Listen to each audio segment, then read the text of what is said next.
মার্কিন ইসরায়েলি আগ্রাসনের ৩ সপ্তাহ পার হলেও ইরান এখন পর্যন্ত তার মিত্রদের ছাড়াই একাকী লড়ে চলেছে। এতে প্রতিরোধ অক্ষের সক্ষমতা নিয়ে প্রশ্ন উঠেছে, কিন্তু বিশ্লেষকরা একে ইরানের একটি সুপরিকল্পিত কৌশল হিসেবে দেখছেন। ইরাক, ইয়েমেন ও লেবাননের প্রতিরোধ গোষ্ঠীগুলোর সমন্বয়ে গঠিত নেটওয়ার্কটি প্রতিরোধ অক্ষ নামে পরিচিত।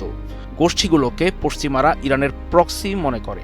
সত্য হল, ফিলিস্তিনি প্রতিরোধ যোদ্ধাদের মতো গোষ্ঠীগুলো সবসময় তেহরানের পূর্ণ নিয়ন্ত্রণে থাকে না।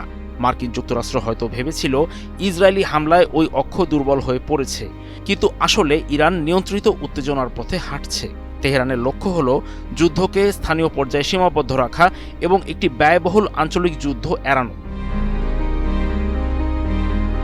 ইরানের শাসন ব্যবস্থা কোনো ব্যক্তিকেন্দ্রিক স্বৈরতন্ত্র নয়, তাই দেশটির শীর্ষ নেতাদের হত্যা করলেই তা ভেঙে পড়ছে না, বরং দেশটির প্রাতিষ্ঠানিক কাঠামো এবং নেতৃত্বের পরিবর্তন প্রক্রিয়া অত্যন্ত শক্তিশালী।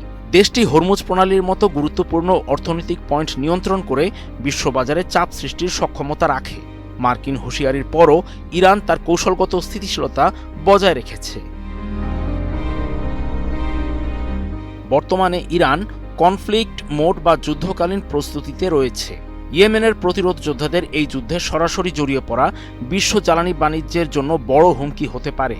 যুক্তরাষ্ট্র ও ইসরায়েল বিষয়টি এড়াতে চায়। সৌদি আরবও উত্তেজনা প্রশমনে কূটনৈতিক চেষ্টা চালাচ্ছে। ইয়েমেনি প্রতিরোধ যোদ্ধারা যদি স্বতন্ত্রভাবে কাজ করে, তবে প্রয়োজন হলে ইরানের পাশে তারা দাঁড়িয়ে যেতে পারে।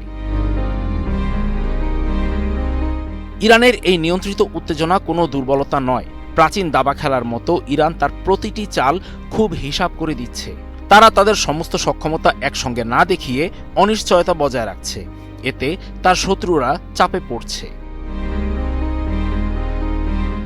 ইরানের আসল কৌশল হল ধৈর্য ধরে শত্রুকে ক্লান্ত করা এবং সঠিক সময়ে মোক্ষম আঘাত হানা।